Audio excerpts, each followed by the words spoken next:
Ce programme est financé par les amis et partenaires du ministère de Joyce Meyer. Et parfois, ce que vous pensiez être votre plus grand ennemi est en réalité votre meilleur ami. Oui, peu de gens comprennent ça. Certaines des choses qui vous blessent le plus vous apprennent le plus.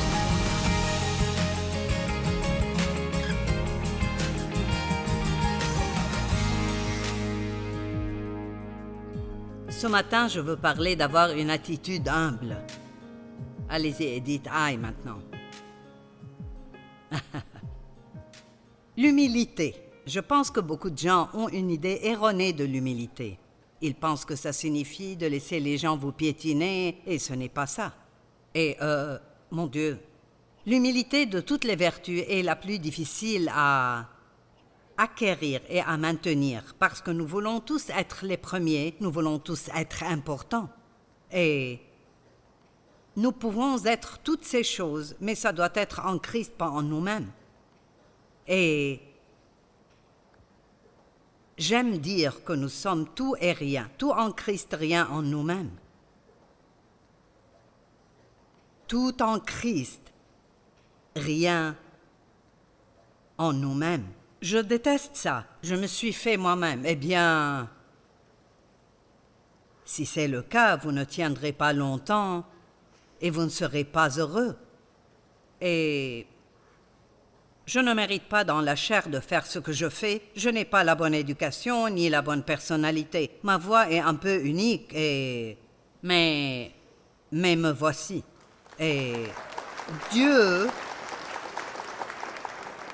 peut tout faire avec n'importe qui, mais l'humilité en est une grande partie de si vous l'aurez ou non. Et j'ai commencé il y a 45 ans avec une étude biblique avec 12 personnes, et ce nombre est passé à 25. J'ai donné cette étude biblique pendant 5 ans chez moi tous les mardis soirs. Et c'était 5 longues années. Et j'avais une grande vision et je devais connaître la réalité. Est-ce que quelqu'un sait ce que je veux dire par là? Nous pensons que nous attendons Dieu, mais c'est lui qui nous attend généralement. Et j'avais un problème d'orgueil, et cela parce que j'étais insécurisée. Et les gens qui sont insécurisés veulent se sentir importants. J'ai été abusée en grandissant et j'ai donc toujours eu l'impression que quelque chose n'allait pas en moi. Et mon père m'a toujours dit que je n'accomplirais jamais rien. Et donc je voulais, plus que tout, être grande, être importante. Et Dieu ne pouvait vraiment pas m'utiliser jusqu'à ce que je me débarrasse de cette attitude. Dieu utilise les gens humbles. Ce sont les gens humbles qui reçoivent l'aide. La Bible dit « Dieu s'oppose aux orgueilleux, mais il fait grâce aux humbles. » Dieu s'oppose aux orgueilleux, mais il fait grâce aux humbles. Maintenant, l'orgueil, c'est très bien se cacher. Et c'est presque impossible de vendre un livre sur l'orgueil, car la personne qui en a besoin est trop orgueilleuse pour l'acheter. Parce qu'elle veut que personne ne pense qu'ils ont un problème dans ce domaine. J'avais une série sur l'orgueil, mais je l'ai abandonnée parce que personne ne voulait l'acheter. La seule façon de la vendre est de la cacher sous un titre différent. Philippiens 2:5. C'est notre but, ça prendra du temps. Que votre attitude et votre humilité soient identiques à celle de Jésus-Christ. Qu'il soit votre exemple d'humilité. Quelle profondeur d'humilité a-t-il fallu pour que Dieu vienne sur terre et prenne la chair humaine? Je peux comparer cela à si Dieu me demandait de devenir un insecte pour que je puisse sauver tous les insectes du monde. Jésus n'a pas seulement pris chair humaine, il n'a jamais essayé de se défendre. Il n'a jamais essayé de se venger des gens pour tout ce qu'ils lui avaient fait. Il aimait tout le monde, même les gens qui le maltraitaient, parce qu'il ne pensait pas. Il ne pensait pas à ce qu'ils lui faisaient. À lui, il pensait toujours à ce qu'ils se faisaient à eux-mêmes. Et vous voyez, quand quelqu'un nous maltraite, vous ou moi, nous pensons généralement « ne me maltraite pas de cette façon ». Mais en réalité, nous devrions nous préoccuper plus de ce qu'ils se font à eux-mêmes, car Dieu s'occupera de vous, si vous lui faites confiance. Et Jésus a prié sur la croix, « Père, pardonne-leur, car ils ne savent pas ce qu'ils font. » Ils ne comprenaient pas vraiment ce qu'ils faisaient. Et pour être honnête, beaucoup de gens qui vous maltraitent ne comprennent pas vraiment ce qu'ils font. Savez-vous que lorsque vous maltraitez un enfant de Dieu, vous êtes dans une position dangereuse? Et je veux vous le dire, et je le dirai plusieurs fois aujourd'hui, l'une des choses les plus importantes qui révèle notre niveau d'orgueil est la façon dont nous traitons les gens. Et surtout la façon dont nous traitons les gens que le monde pourrait juger sans importance. Nous savons bien traiter les gens que nous voulons impressionner. Bien traiter les gens dont nous voulons obtenir quelque chose. Mais ce sont les gens qui ne comptent pas beaucoup pour nous. Dieu se soucie des petites personnes. Vous savez, il y a un monde rempli de gens qui se sentent invisibles. Ils ont l'impression que personne ne les voit et que personne ne se soucie d'eux. Je suis ici sur l'estrade et les gens pensent que c'est juste moi. Je veux dire, c'est moi, mais... Savez-vous qu'il y a des gens cachés derrière les coulisses, sans qui nous ne pourrions pas faire cela?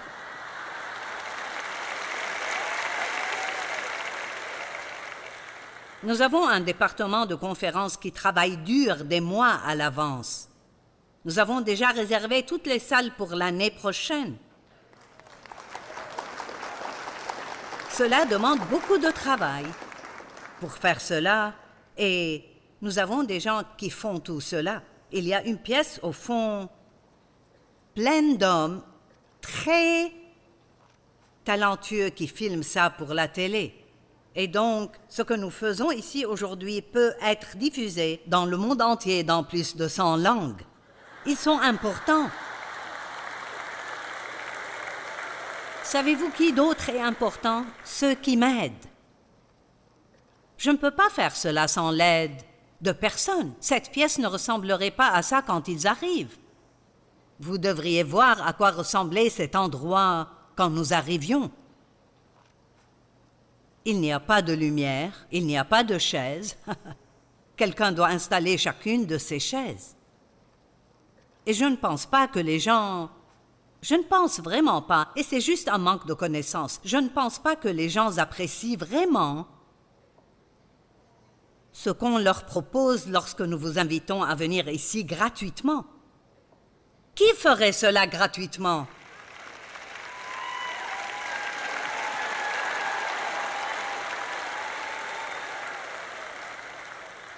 Notre seule conférence payante est notre conférence des femmes. Et pour être honnête, il y a peut-être 1 ou 2 personnes, mais il n'y a plus beaucoup de gens qui font des conférences gratuitement. C'est pourquoi ça me fait mal lorsque les gens s'énervent, même à l'idée qu'on leur demande de faire une offrande. Je veux dire, vraiment.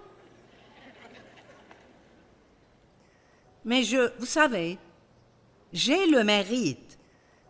Mais je veux leur donner du mérite, parce que je ne peux pas faire ça sans toutes les personnes qui m'aident. Amen.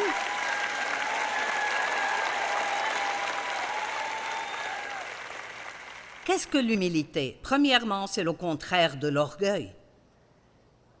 Et l'orgueil signifie se vanter ou avoir un esprit hautain, avoir une plus haute estime de soi que l'on ne le devrait. Dieu ne veut pas que nous ayons une mauvaise opinion de nous-mêmes, mais il ne veut pas que nous ayons une meilleure opinion de nous-mêmes que nous ne le devrions, ni que nous ayons une mauvaise opinion des autres. Chaque fois que nous jugeons quelqu'un, c'est un fruit de l'orgueil. À chaque fois. Chaque fois que nous critiquons quelqu'un, c'est le fruit de l'orgueil, parce que nous critiquons les gens qui ne le font pas comme nous le faisons ou ne le font pas comme nous pensons le faire. Eh bien, vous ne savez pas ce que vous feriez avant d'être mis dans cette situation. Amen. Et comme c'est pitoyable quand vous venez à quelque chose comme ça, et tout ce que vous pouvez faire, c'est penser à ce qui n'allait pas. Les lumières étaient trop vives, la musique était trop forte. Des gens nous ont écrit « Les boucles d'oreilles de Joyce étaient trop longues. » Mon Dieu! C'est tout ce que vous pouvez me dire? Je travaille dur et vous dites que mes boucles d'oreilles sont trop longues?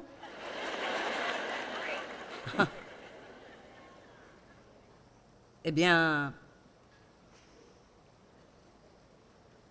j'ai étudié la Bible pendant 5 ans, puis pendant 1 an, je n'ai rien fait. Je pensais que Dieu voulait que j'arrête l'étude biblique. Il a dit, voici, je fais une chose nouvelle.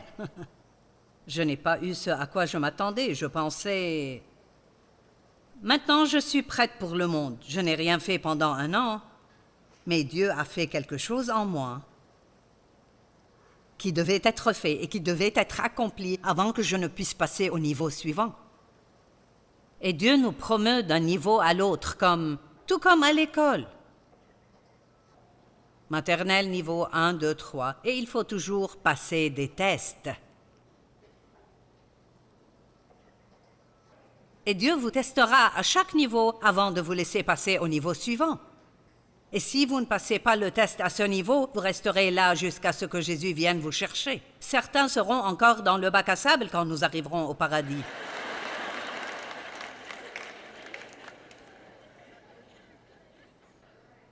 Et ainsi, une nouvelle église a commencé dans notre ville et j'ai fini par faire partie du personnel là-bas pendant 5 ans. Et j'ai beaucoup appris là-bas. L'homme qui était pasteur avait 26 ans et moi 36 ans et nous pensions que nous savions tout, mais nous ne savions rien. Vous ne savez vraiment pas grand-chose avant 40 ou 50 ans. Peu importe le nombre de diplômes que vous avez, je parle de la vie. Amen. C'est si drôle, c'est juste hilarant quand on a un jeune de 18 ans qui pense tout savoir.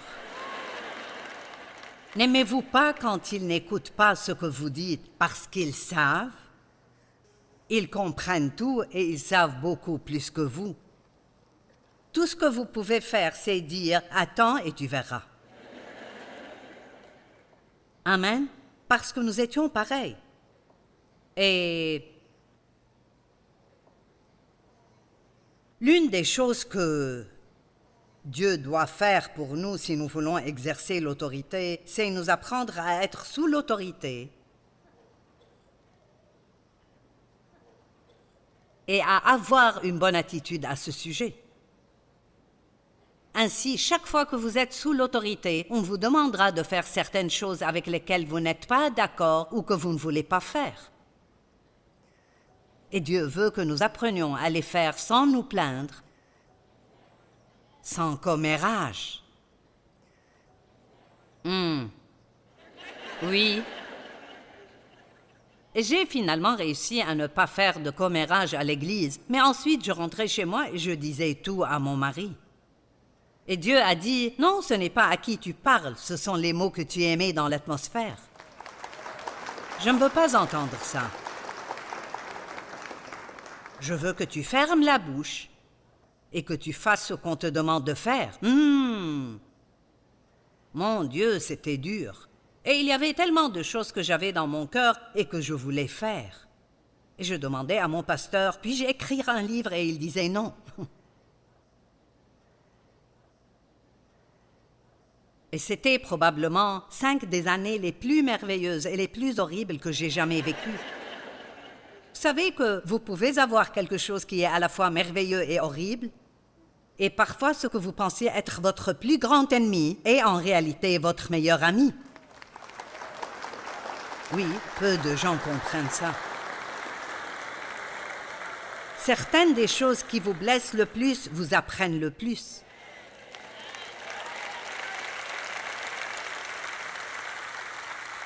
Il y a un verset qui dit que Dieu nous donnera des trésors, des ténèbres. Et j'adore ça. Donc, si vous traversez une période sombre de votre vie, si vous agissez bien, Dieu vous sortira des trésors de cette période.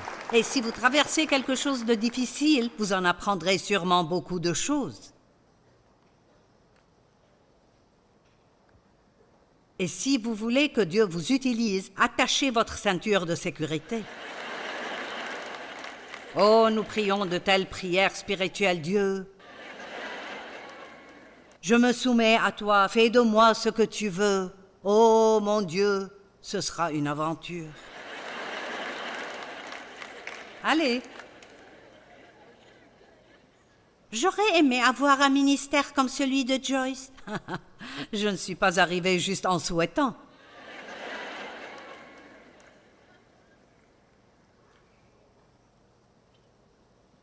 Alors, Dieu m'a finalement dit qu'il était temps pour moi de quitter l'Église et d'aller au nord, au sud, à l'est et à l'ouest. Sauf qu'à ce moment, je ne voulais plus vraiment y aller. Et personne ne me connaissait au nord, au sud, à l'est ou à l'ouest. J'ai quitté l'église avec un bureau cabossé, une calculatrice et pas d'argent. Et j'avais un ministère auprès des femmes là-bas, auquel environ 450 personnes participaient, et donc j'ai commencé à écrire mes propres petites lettres et à demander aux gens de nous aider. Et j'ai fait une réunion au nord, au sud, à l'est et à l'ouest de Saint-Louis. Nord, sud, est et ouest. Et c'est une histoire trop longue pour que je puisse tout vous raconter. Mais quand Dieu m'a appelé, je ne savais pas que ça prendrait autant de temps. Aucune idée. Parfois, j'utilise l'exemple de, vous savez, si vous achetez un puzzle de 1000 pièces, vous l'achetez parce que l'image sur la boîte est belle. C'est un peu ce que c'est que d'avoir une vision de Dieu. Et puis quand vous ouvrez la boîte et vous voyez ces milliers de morceaux, c'est comme... Oh.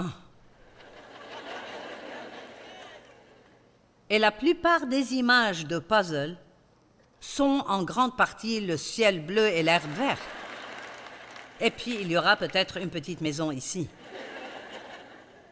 Et parfois, on en a tellement marre d'assembler des morceaux de ciel bleu qu'on a envie de crier.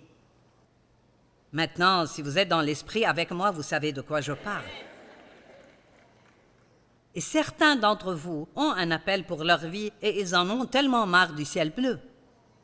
Ce que je veux dire par là, c'est que vous faites juste la même chose encore et encore, et rien ne se passe et rien ne grandit. Et vous voulez juste jeter l'éponge et abandonner et Dieu ne vous laissera pas. Parfois, vous abandonnez pendant une semaine, puis vous y revenez, parce que lorsque vous avez un appel, vous ne pouvez pas y échapper. Amen. Et nous sommes tous appelés à faire quelque chose. Et vous n'êtes pas tous appelés à être sur une estrade quelque part, mais nous avons tous une chair. C'est peut-être la clôture de votre jardin ou votre bureau au travail. Mais si vous êtes vivant, si vous respirez et vous êtes sauvé, alors Dieu veut vous utiliser. L'orgueil signifie avoir une plus grande estime de soi que vous ne le devriez et vous glorifier vous-même. Ils ont récemment célébré le prix Dove et CeCe Winans a été nommée artiste de l'année, et elle est juste une personne merveilleuse. Elle est, je veux dire, une personne géniale. Je l'aime vraiment. Et je pense que ce qu'elle a fait était magnifique. Lorsqu'ils l'ont appelée pour lui remettre le prix, elle est restée là juste une seconde, puis elle a chanté « Gloire à Dieu, gloire à Dieu, gloire à Dieu pour tout ce qu'il a fait. » Puis elle a dit merci et elle est partie. Wow! Et elle est là où elle est, et je veux que vous écoutiez ce que je vais dire. Elle est là où elle est parce qu'elle sait ce qu'elle n'est pas.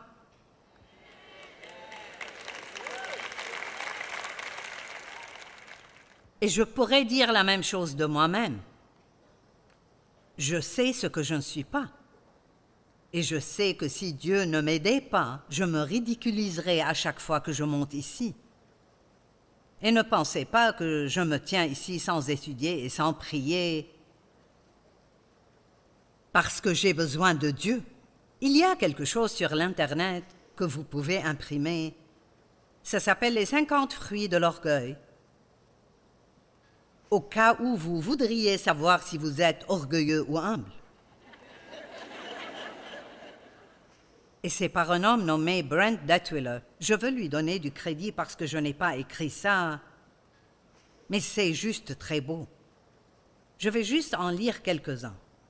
Une personne fière veut être connue ou importante.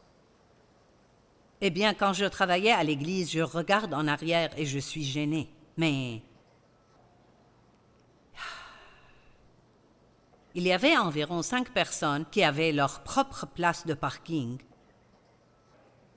devant le bâtiment avec leur nom dessus. Et quand j'ai eu un de ces espaces, j'ai pensé que j'avais réussi. Et puis, les dirigeants dont je faisais partie, nous avions tous notre propre nom sur nos sièges à l'église. Et j'avais mon nom sur mon siège. Et j'avais mon nom sur la porte de mon bureau et mon nom sur ma place de parking. Et je pensais que j'étais si importante. Je me sentais bien chaque fois que je voyais mon nom.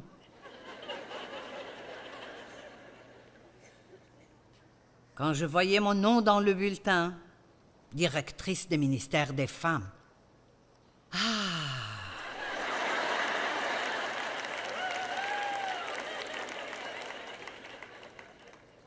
Et quand je suis passée à la télévision pour la première fois et que quelqu'un quelque part me reconnaissait, cela m'enthousiasmait tellement.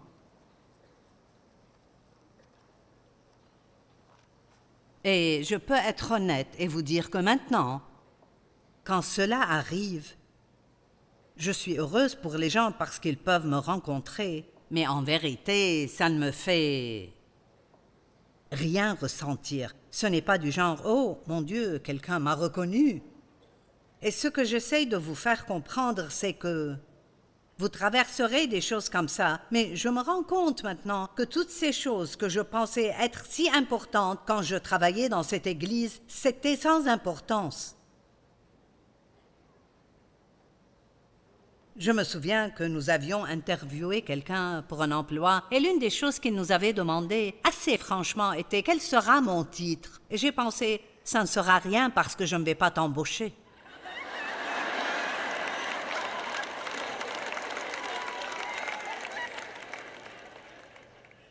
Je veux dire, si c'est ce qui vous intéresse, quel sera votre titre? Vous n'avez pas besoin de travailler là. Amen? Vous voyez, si vous savez qui vous êtes en Christ, alors vous ne vous souciez pas de toutes ces bêtises. La Bible dit que Dieu n'est pas impressionné par les positions occupées par les hommes. Ce qui importe pour Dieu, c'est est-ce que nous l'aimons? Avons-nous faim et soif de justice? Sommes-nous purs de cœur? Comment traitons-nous les gens? comment traitons-nous les gens que le monde considère sans importance? Puis-je vous dire qu'il n'y a personne qui soit sans importance? Dieu aime chaque personne autant qu'il vous aime à vous et autant qu'il m'aime à moi. Et Dieu regarde comment nous traitons les gens et cela lui en dit plus sur nous qu'autre chose. Je me souviens, mon fils s'était cassé le bras et nous étions chez le médecin pour lui enlever le plâtre. Et j'ai apporté ma Bible avec moi et j'allais en fait prendre ce temps pour lire ma Bible et prier un peu. Et ce vieil homme s'est assis à côté de moi et il s'était blessé à la jambe et avait une sorte de truc dessus et donc il voulait me parler de sa jambe. Eh bien, je m'en fichais de sa jambe. Je dis juste la vérité, c'est là. Allez. Je voulais qu'il se taise pour pouvoir être spirituel.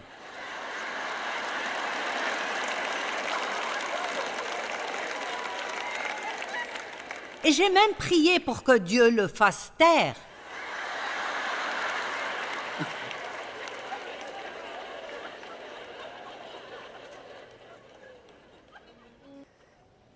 Et Dieu m'a demandé, si c'était Billy Graham, tu écouterais?